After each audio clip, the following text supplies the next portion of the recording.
Can you say hi to Misty? How you doing, Misty? This is Derek. Derek, say your last name for me. Degenhart. Once you say it, it's exactly how it's spelled. Okay. Degenhart. We went through this in the car, and it's like, you know, I've only known him as Derek. Congratulations. Thank you so much. I appreciate it very much. It's definitely been on my mind from the beginning was to try to get here, but more importantly was to do it with my community. So I had a few people that I kind of mentor might be a heavy word, like I would say that, but even though this is our first time, I mean, I've seen you, but there's things that people don't know that I'm going to tell you that you probably don't know today. So back when I still had a full-time job, when I started doing my pop-ups. And how long ago was that? This was in 2020, 2019. Okay. I didn't have no reps, no nothing. We had a tent, and I was due down to the Sledge. It's a distillery down in Toller.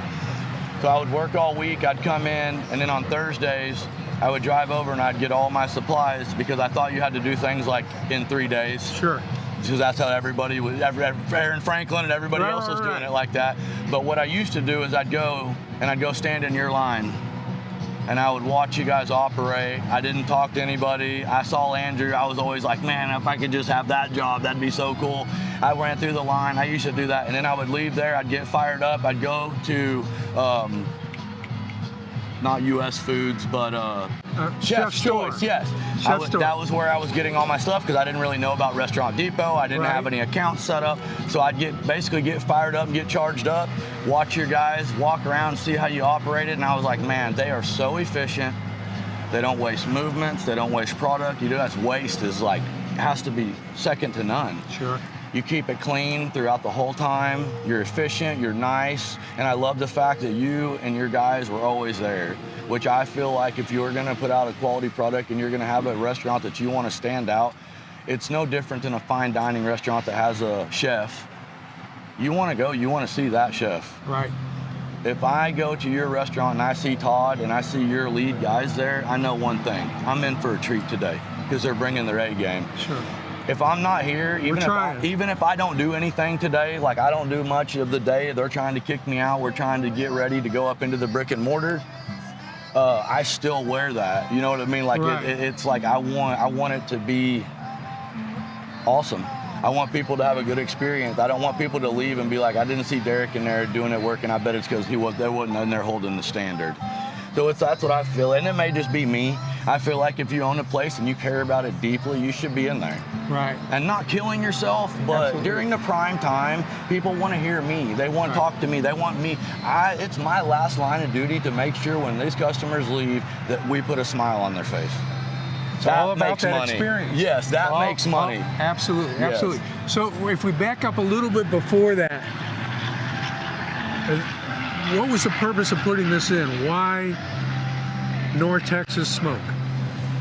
Well, so I worked for a company for a long time, and I watched Barbecue Pitmasters. Okay. I saw Matt Pittman on there, and I was young. I wasn't that young. I was in my mid-30s, and I was like watching it, and I just kept telling my wife, I feel like I could do this. If I had a decent brisket and I had some smokers and the stuff that they got, I feel like I could do it. And she's kind of like, okay, all right, cool. So I bought a Yoder smoker, because I'm from Kansas originally. Yoder smoker's about 40 miles from where I live. So I've always wanted to try to use Kansas stuff the most I can. Started out with that. I thought I was going to go in the competition world, and then I found out really fast that you spend a whole lot of money and you don't make any. Correct. And then I had a guy go, hey man, if you're trying to be good, put a price tag next to your food. If people buy it, it's good. Right. And that always resonated with me. I was like, that makes perfect sense. And were you eating barbecue somewhere that it was?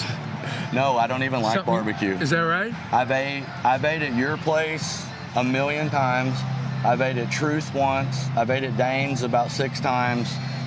And I mean, a couple in there that maybe I forgot about, but I don't even eat it much here. I'll try stuff. They laugh at me because I'll try a piece of brisket and I'll spit it back out and I'll be like, hey, the tenderness is there, the smoke's there, the salt's there, the fat was right.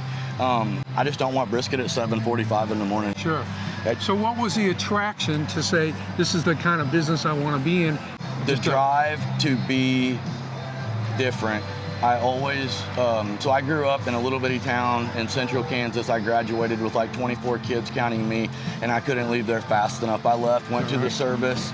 I left to go to basic training like 2 days after I graduated high school. I was in jump school during 2001 when 9/11 happened, went through a couple deployments, got out of that, and moved to Texas. Thanks for your service, by the way. I appreciate it. And I've been obsessed with the state of Texas. When I was younger, my grandpa had emphysema, and he used to have to spend the summers in Zapata on Lake Falcon because it was dry down there. And I'll never forget those trips going down there, going through Austin. And I know Austin has a weird kind of thing around it, but when you're a kid and you're with your grandpa and you see all those flags and all this pride, and then when I was in the service, nobody from America, from any state, you know when somebody's from Texas. Right. Where y'all from? Texas. Right. I mean, they're so proud. Right. Everybody else Absolutely. is like Kansas. Right. You know, like, I mean, you know, it's like there ain't nothing. I'm like, man, what's about that? How is that? Why are you guys so proud? I grew up in St. Louis, next to Kansas. Yes. And that's where I learned about barbecue and enjoyed barbecue. But once I left there, you know, if somebody asked, I tell them where St. Louis, but no big deal. Yeah. You know, it's just, well, you asked me, so I'm going to tell you, but exactly, it doesn't mean anything. So I'm like, I was obsessed. I'm like, I wish I could say that I was from Texas, but I can't. So I'm gonna try to do what is the most Texas manly thing you could possibly do. Okay. Cook barbecue. Cook barbecue. And so that led me into, I don't do hobbies or dipping my toe. I gotta focus. I go all in. Sure. This is my job, this is my hobby, I do this for fun, for a living. This is what makes me happy. And doing it the hardest way. Doing it well. And doing it the hardest way has always been, that's what got me out of the smoker, the pellet smokers. I realized nobody's doing that at a bigger level. And then I just kept doubling down going, what are the guys who I look and go, man, I couldn't imagine being in their shoes one day. What are they doing? House-made sausage, okay, check. Offset smokers, check. You know, I'm just going through the list. House-made pickles, house-made onions, restock everything. You know, using your tallow, selling your tallow, making your own pickles, making all your own sauces. Nothing's prepared. Nothing's prepared. I tell everybody, we buy ingredients, and me and the crew turn them into food to serve you guys. I mean, that's it. Nothing's prepared. Everything's been a work in progress. Everything has a story. Our macaroni and cheese has a story. My daughter loves macaroni and cheese. It offended me that for 2.5 years she wouldn't eat my macaroni and cheese, so I kept changing it. And one day she came in. She didn't want that blue box. She wanted it to be a little something special. So one day I came in, she looked at me, she said, don't change it. And it's been 21 months, that's the recipe. We haven't changed it. And she's the boss. She's got the strongest palate of any younger kid I've ever been around. If she can walk in, we change a cheese. One day we didn't get a Tillamook, they send us something else. She came in, she'll tell them, I need some macaroni and cheese, I need it from the center, stir it. I don't want it from the side, I want a good piece. She knows. She took it and she goes, hey Dad, she threw it in the trash. She said, something's different, something's not right. And Thomas looked at me, he's my number 2 guy, and he said, she's good.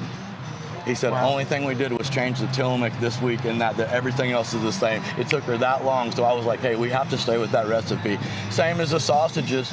I mean, you just kept changing it until you finally get it. I've probably changed the recipe on my jalapeno cheddar 25, 26 times.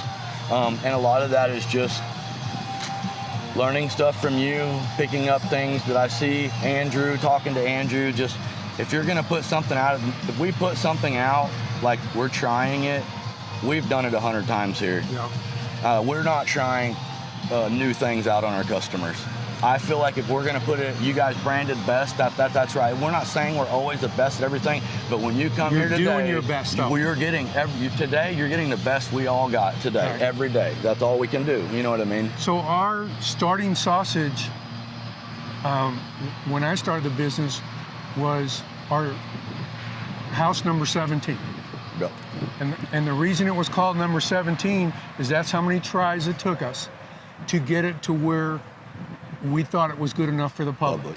Now, since then, I can't count how many times it's been tweaked and tweaked and tweaked, but it took 17 tries to get it to where I would serve it to somebody besides myself and besides Misty. Yeah. What is it in North Texas Smoke BBQ that people need to realize?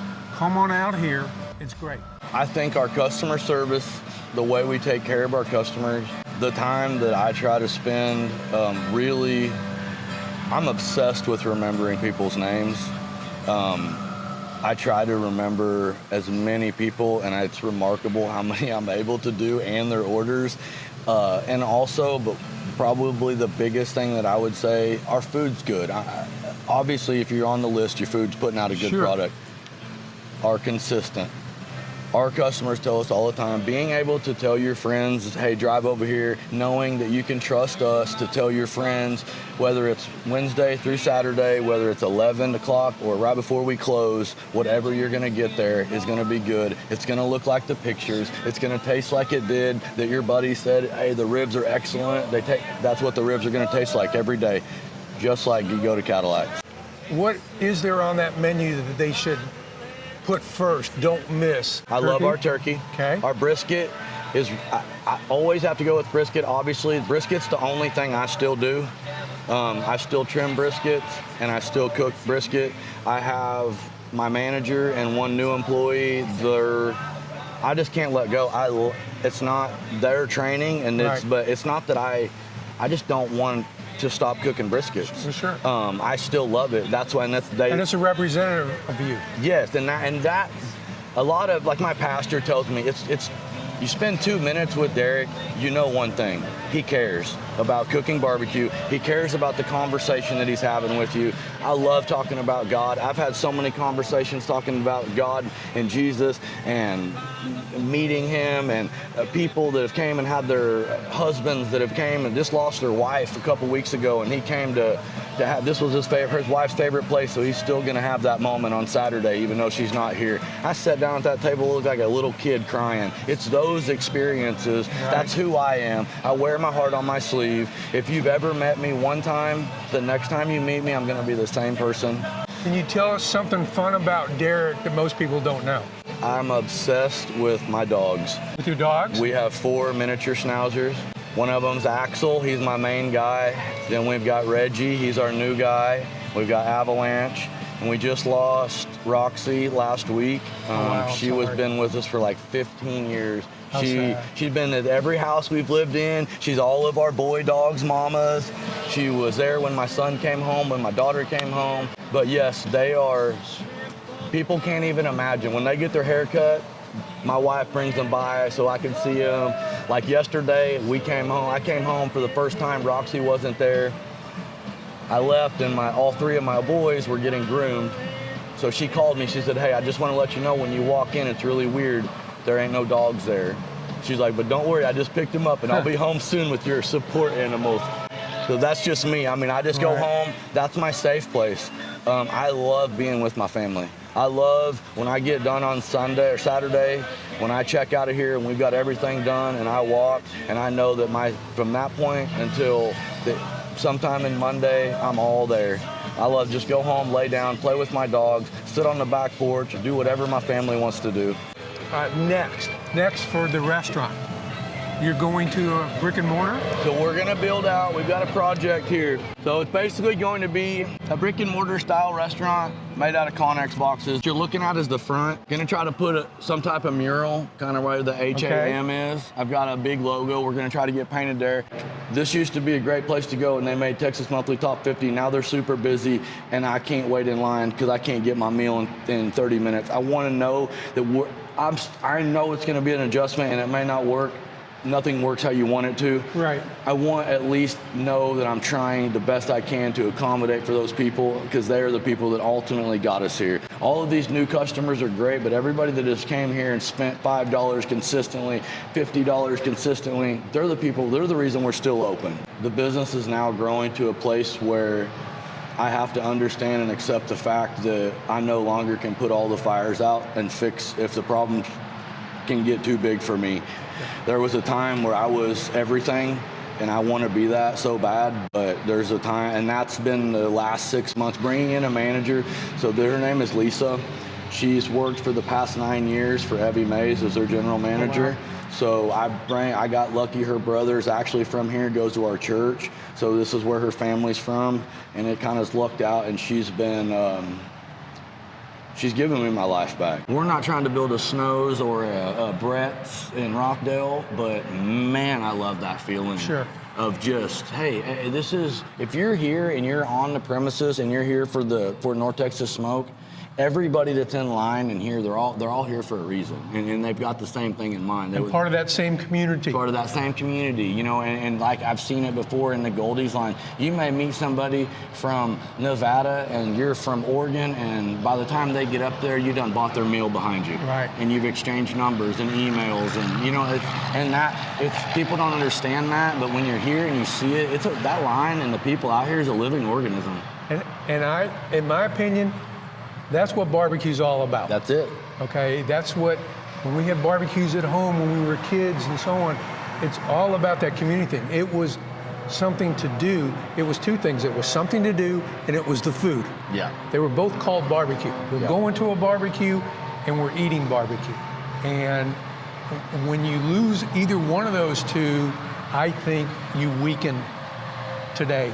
Because Absolutely. This is what makes barbecue different. So we're in Decatur, Texas. Yes, sir. We've got a big following from each of those, and that's all part of the things, just listening. Some of the best advice I've got it from Joe Zavala, Yeah. Dane, We love Joe. those guys, community, drive community. Absolutely. We try to, anything that the city has, if there's a baseball thing going on, we're there. I'm in the dead center of it. I only move the trailer if there's something big like that. The food truck challenge, we're there because we get such a hometown pop. When we go to the Alvord, the Chico, we're doing all of the school stuff. When the fire departments or any of those people, when they call, hey, can you? Oh, yes, right. Always. You take care of the fire departments. You take care of the schools. You take care of the teachers. You take care of the churches. That is your whole entire community. Right. Right. That is everybody's grandpa, mothers, sisters, kids, grandkids. Yesterday, I got a phone call from somebody at church. I answered the phone. I said, hey, Shiloh. She said, hey, I got a huge request for you. Hold on a second. Somebody wants to talk to you. I pick up the phone. Deepest voice I've ever heard. He says, hey, big dog, can you think you can make me up some chicken? I'll send somebody by there to get it. He said, this is for Shaq. And I said, like Shaquille O'Neal? He says, laughed and said, yes, sir. He was doing the Kingdom of Hoops over there. Oh, I don't even serve chicken. I was like, I can't tell him no, so we have some chicken. We have some chicken thighs. We had planned for sausage. Pulled them, put them on the top grates. I'm like, tune the fire back up. We got an hour and a half to get some chicken thighs ready for Shaq. So we fed Shaq some on-the-fly chicken thighs yesterday. Good for you. Just those things, that never happens if you're not in the community. That phone call doesn't happen. Correct. Tell our fans your hours. So our hours of operation right now are going to be Wednesday through Saturday. We open up at 11 a.m. Call-in orders start at 10:30 a.m. and we close business hours at 4. Since the Texas Monthly, we've generally made it to about 3:30. And I tell people, just give us a call. We're always got an update on the menu. We'll always tell you, and I try to do a 2 p.m. menu update every day and let people know, and we're always answering the phone. We're always gonna let you know, and we'll take orders. We try to accommodate people even if we're here cooking briskets and you can't get off work till 5 o'clock, I will hold your order till 5 o'clock. Thomas. Yes, sir. Hi, Thomas. Nice to meet you. Nice to meet you, too. How long you been working here? I've been here about a year and a half. And what's your favorite thing about what North Texas Smoke stands for? I love the community that it is, that we get to be here, and just Decatur loves us and the way that they embrace us whenever we hit lists, whenever we have, fires and stuff like that. Everybody's just here for us, and it's really awesome. So is Derek going to be the mayor someday? Oh, I think so. Yeah, he's not running for president. Okay. And somebody coming here for their first time, what do you suggest they get to eat? Because everybody's always like, well, I've never been here before. What do you recommend? Man, our potato salad is a classic for us. Everybody really likes that. Of course, we have good brisket. Our ribs, I think they really speak for themselves, to be honest. And are we talking about pork ribs or beef ribs? Pork ribs. Okay. Yep. And Brisket boudin, if it's on the oh, menu, man. get it. For sure. Is that right? It's my favorite thing to cook besides brisket. I went down a long rabbit hole of obsession with it. Jason, that runs Gonzo in Gonzo Smokehouse in Okay. Luling. If you get the chance, it's worth it. However far it is from you, take it or take a plane. But that We place go to Austin all the time, so it's right there. That place is awesome. I think it's outside of Luling, down by New Orleans.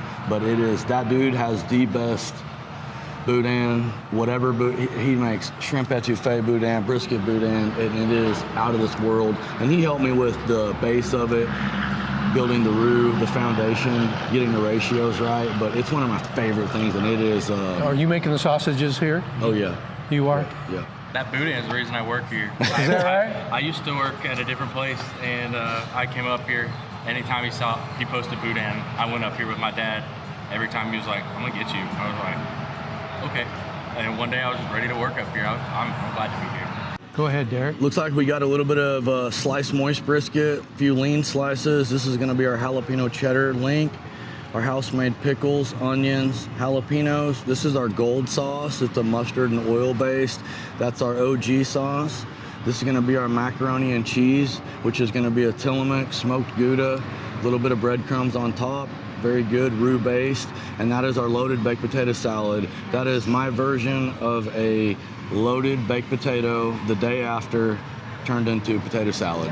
Probably my biggest struggle, the hardest thing that I've had to adjust to and get used to, if it was not, first of all, how much is in your head and how much mental goes into being an owner and operator day in and day out. Can't turn it off. And the worries. Yeah. And then there's this obsession that I have, and you hear my employees and they will tell you one thing, but one thing that you will never hear them say is how amazing of a business guy Derek is. That's something that these guys don't talk about. I can cook. I love cooking. That is my passion. I spent almost 3 years running this business completely blind. I didn't have an accountant. I didn't have anything ready. I didn't have prepares. I was cooking the best food I could, and you do good enough, you cook good enough, you be undeniable, you just keep going, keep your head down, right. better, you know. And at some point, I took a deep breath and looked at what I had done and the accomplishments I had, and I realized I'm hurting North Texas Smoke as much as I'm helping it. I'm the worst part about North Texas Smoke and also the best part, because I don't know how to run my business. My business is running me. And so I've spent the last year figuring out I had to hire an accountant. Well, accountant, that's gonna fix all my problems. Everybody says I need an accountant, right? Well, I hire an accountant, and for 3 months, I have an accountant I'm paying for. I don't even know you gotta be able to tell the accountant what you want and how Sure. you wanna do it. Right, otherwise it's another bill. Yes, like this, I don't know what I'm doing. I'm trying to figure that out.